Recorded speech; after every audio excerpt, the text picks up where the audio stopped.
Plus de 130 jeunes filles exercent le métier de journaliste depuis la libéralisation de l'audiovisuel en Mauritanie. L'annonce en a été faite par le réseau des femmes journalistes qui se réjouit de ce progrès.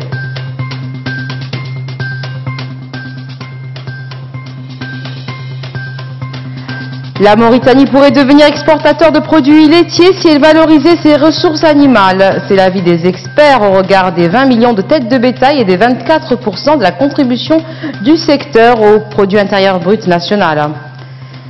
Et au Yémen, les armes parlent toujours au port de Hodeïda. Malgré l'accord de cessez-le-feu, l'ONU exerce au respect de la trêve. Merci d'être avec nous. Le réseau des femmes journalistes a organisé ce matin à Nouakchott une rencontre sur la contribution de la femme au développement du pays. Cette activité entre dans le cadre de la célébration du 58e anniversaire de l'indépendance de la Mauritanie. Des projections et témoignages d'anciennes femmes ministres ont émaillé la rencontre.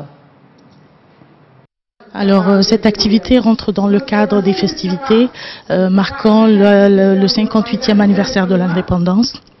Nous avons projeté un film réalisé par notre réseau en collaboration avec le Fonds canadien. Ce film retrace un peu l'historique de la femme mauritanienne depuis 1958 jusqu'à nos jours. Son historique dans tous les domaines.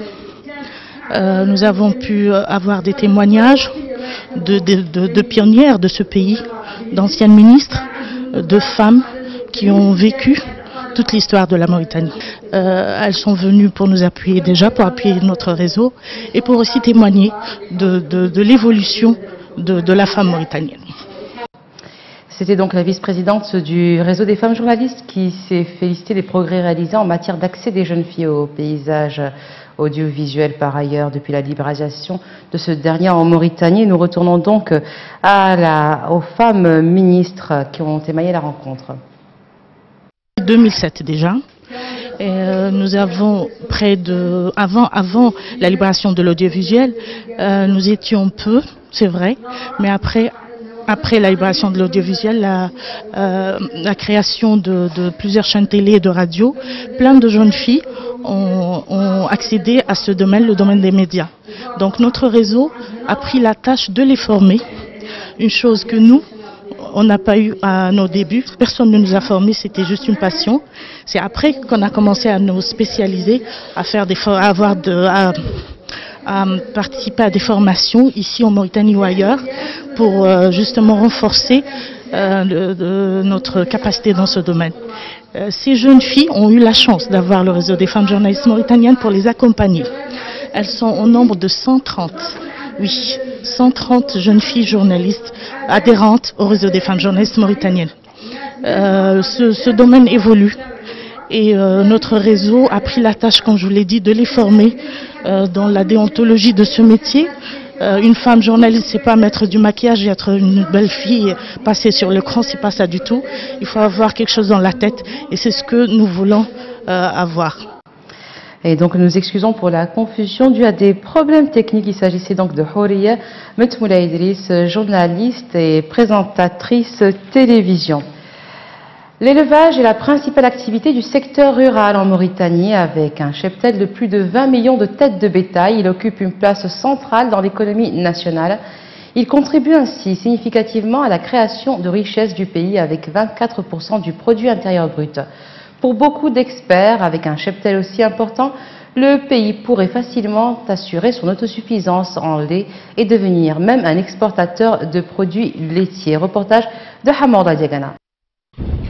L'élevage contribue à hauteur de 24% au PIB en Mauritanie. Il assure également 14,6% de l'offre d'emploi. La Mauritanie dispose d'importants cheptels évalués à 16 millions d'ovins et caprins, 1,6 million de bovins et 1,4 million de camélins. Dans la majorité des cas, l'élevage pratiqué en Mauritanie est de type extensif, mais on assiste depuis quelques années à une évolution vers d'autres formes d'élevage. On distingue globalement trois types d'élevage: l'élevage extensif, l'élevage sédentaire et l'élevage périurbain. Les principales filières porteuses sont celles des viandes rouges et du lait, dont la croissance moyenne annuelle est estimée par la FAO à 2,1% pour la viande rouge, 2% pour la viande blanche et 1,4% pour le lait. La viande rouge assure l'autosuffisance et un potentiel exportable d'environ 17 000 tonnes par an.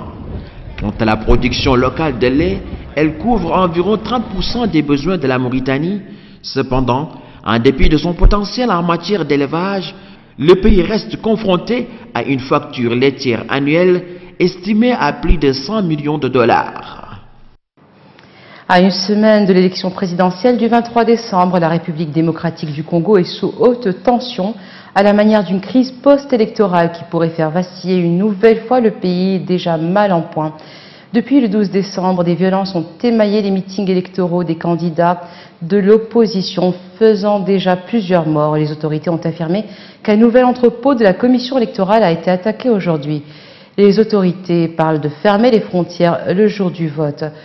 La haut-commissaire de l'ONU aux droits de l'homme a appelé les autorités à faire respecter le droit à la liberté d'expression. Michelle Bachelet a déclaré dans un communiqué être très inquiète au sujet d'informations faisant état d'un usage excessif de la force, y compris de balles réelles par les forces de sécurité contre des réunions de l'opposition. Et à Madagascar, le deuxième débat en moins d'une semaine entre les deux finalistes de l'élection présidentielle a été diffusé en direct à la télévision publique ce dimanche. Le duel a opposé les anciens présidents Marc Ravalomanane et André Rajoelina. André Rajoelina, à 44 ans, a remporté le premier tour le 7 novembre avec 39,23% des suffrages, devançant de peu Marc Ravalomanane, 69 ans, crédité de 35,35%. Et ce débat d'aujourd'hui, contrairement au premier, devait permettre de distinguer les programmes des deux prétendants à la magistrature suprême. La première confrontation avait confirmé la forte rancœur personnelle qui oppose les deux candidats. Et en effet, élu président en 2002, Marc Ravalomanane a été contraint de quitter la présidence de la Grande Île 7 ans plus tard, après une série de violentes manifestations qui ont été soutenues par André Rajoelina, alors maire de la capitale Antananarivo. Ce dernier a ensuite été installé à la tête du pays par l'armée. Le scrutin final est donc prévu pour le 19 décembre à Madagascar. Et nous le disions donc dans les titres, malgré l'accord de cessez-le-feu, des combats et des raids aériens ont eu lieu dans la nuit d'hier à aujourd'hui dans la région de Hodeïda, dans l'ouest du Yémen.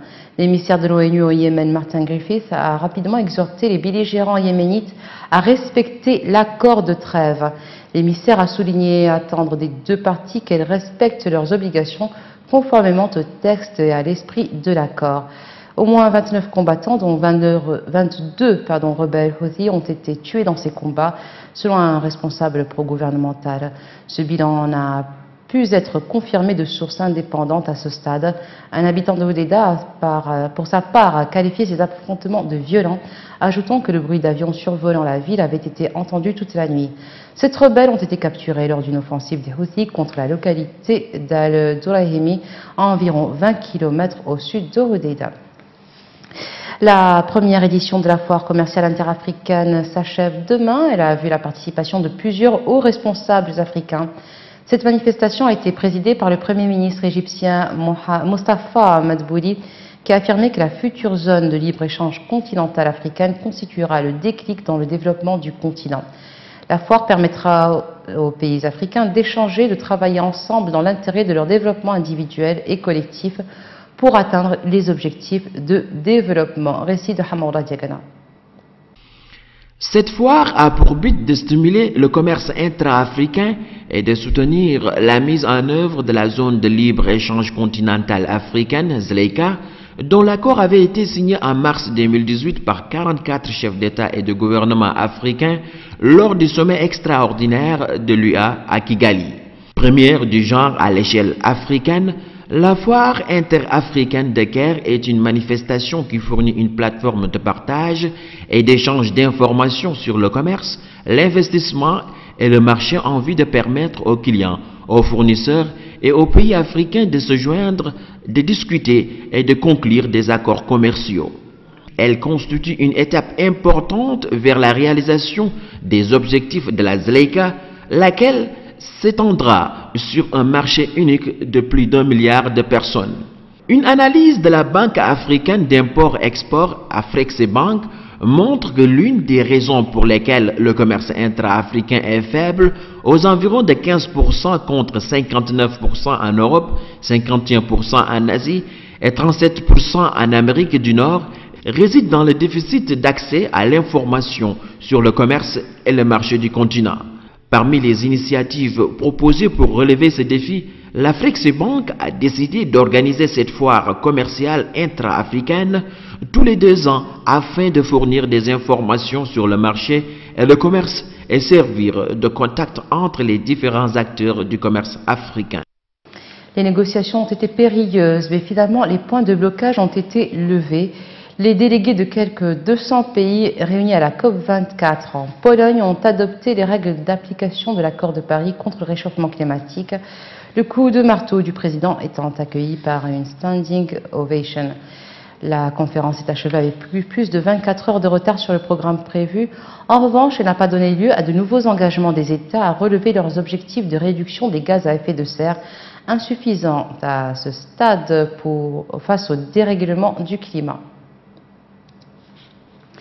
Et nous terminons avec du sport. Battu la semaine dernière pour la première fois cette saison, le FC Nouadhibou vient d'être accroché à domicile par l'AS Garde Nationale, une équipe du bas de tableau. Un but partout, mais il reste dauphin derrière FC Tefrar Zeynep, battu pourtant à Zouerat par la Kedia par 1-0. Ce point arraché à la seconde équipe de tête ne change pas grand-chose pour l'AS Garde qui reste toujours la première équipe relégable. Pas d'évolution notable ni au bas du tableau ni au milieu, les équipes concernées ayant conservé leur place dans le classement. Et voilà, ce sera tout pour aujourd'hui. Tout de suite le rappel des titres. Plus de 130 jeunes filles exercent le métier de journaliste depuis la libéralisation de l'audiovisuel en Mauritanie.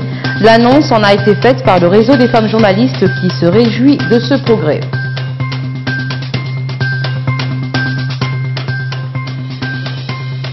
La Mauritanie pourrait devenir exportateur de produits laitiers si elle valorisait ses ressources animales. C'est l'avis des experts au regard des 20 millions de têtes de bétail et des 24% de la contribution du secteur au produit intérieur brut.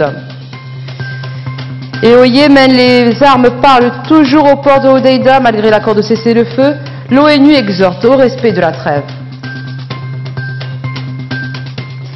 Merci d'être resté avec nous. Excellente fin de soirée sur Sahel TV.